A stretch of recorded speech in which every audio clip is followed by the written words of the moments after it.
மேலும் ஒரு அண்மை செய்தியை இந்த காஷ்மீர் பயங்கரவாத தாக்குதல் தொடர்பாக பார்த்துக் கொண்டிருக்கிறோம். காஷ்மீர் பயணத்தை ரத்து செய்துவிட்டு தமிழ்நாடு திரும்புபவர்களுக்கு ஏதுவாக டெல்லி இல்லத்தில் தங்குவதற்கு ஏற்பாடு செய்யப்பட்டிருக்கிறது. தமிழ்நாட்டைச் சேர்ந்த சுமார் 30 பயணிகள் இன்று பிற்பகல் டெல்லி திரும்ப உள்ள நிலையில் அதற்கான ஏற்பாடுகள் செய்யப்பட்டிருக்கின்றன. இதுகுறித்த கூடுதல் விவரங்களையும் செய்தியாளர் சுசித்ராவிடம் கேட்கலாம். சுசித்ரா, இப்போ இந்த ஏற்பாடுகள் ஒரு 30 பயணிகளுக்கு செய்யப்பட்டிருக்கு, விவரங்கள் என்ன? ஜம்மு காஷ்மீரிலிருந்து தங்களுடைய சுற்றுப்பயணத்தை பாதியிலேயே முடித்துக் கொண்டு சொந்த ஊர்களுக்கு திரும்ப உள்ள பயணிகளுக்கான ஏற்பாட்டை தற்போது தமிழக அரசாங்கமும் செய்துள்ளது. ஏற்கனவே டெல்லியில் இருக்கக்கூடிய தமிழக அரசுடைய அதிகாரப்பூர்வ இல்லமான பொதிகை இல்லத்தில் இந்த ஏற்பாடுகள் செய்யப்பட்டுள்ளதாக முதற்கட்டமாக ரயில் மூலமாக ஸ்ரீநகரிலிருந்து நேற்று இரவு கிளம்பிய 30 தமிழர்கள் இன்னும் பிற்பகல், அதாவது சுமார் 2:33 மணி அளவில் டெல்லி வந்தடைய உள்ளனர் என்பது குறிப்பிடத்தக்கது.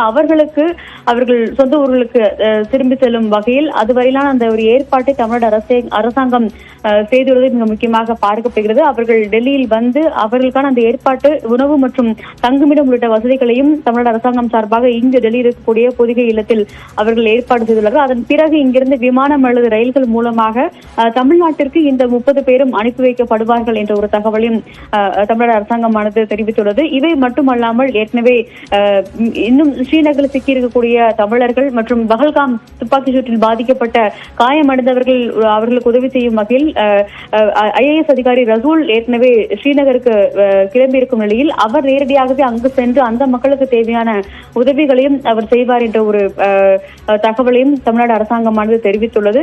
மிக முக்கியமாக காயமடைந்தவர்களுக்கு கூடுதலாக மேல் சிகிச்சை தேவைப்பட்டால் அவர்களை ஸ்ரீநகரில் இருந்து டெல்லி அழைத்து வருவதற்கான ஒரு ஏற்பாடையும் தயார் நிலையில் தமிழக அரசுடைய அதிகாரிகள் செய்து வைத்துள்ளார்கள். தமிழ்நாடு இல்லத்தினுடைய உள்ளிட ஆளுநராக உள்ள ஆஷிஷ் சர்மாவுடைய தலைமையில் இந்த ஒரு ஏற்பாடுகள் என்பது செய்யப்பட்டுள்ளது எனவும் அவர்களுக்கு வழங்கப்பட்டுள்ள அழைப்பு உதவி எண்கள் மூலமாக தமிழ்நாடு அரசு தொடர்பு கொள்ளலாம் என்ற ஒரு அறிவிப்பையும் தமிழ்நாடு அரசாங்கமானது அதிகாரப்பூர்வமாக பிறப்பித்துள்ளது. முதற்கட்டமாக 30 தமிழர்கள் இன்று பிற்பகல் ரயில் மூலமாக டெல்லிக்கு வர உள்ளது குறிப்பிடத்தக்கது. இவர்கள் பல்வேறு இடங்கள், ஜம்மு காஷ்மீருடைய பல்வேறு இடங்களில் சுற்றுப்பயணத்தில் இருந்த இவர்கள் தீவிரவாத தாக்குதல் காரணமாக சுற்றுப்பயணத்தை பாதியிலேயே முடித்துவிட்டு அவர்கள் சொந்த ஊர்களுக்கு திரும்பும் வரையில் அவர்கள் டெல்லி வர உள்ளது மிக முக்கியமாக பார்க்கப்படுகிறது. காயத்ரி, நன்றி சுசித்ரா விவரங்களுக்காக.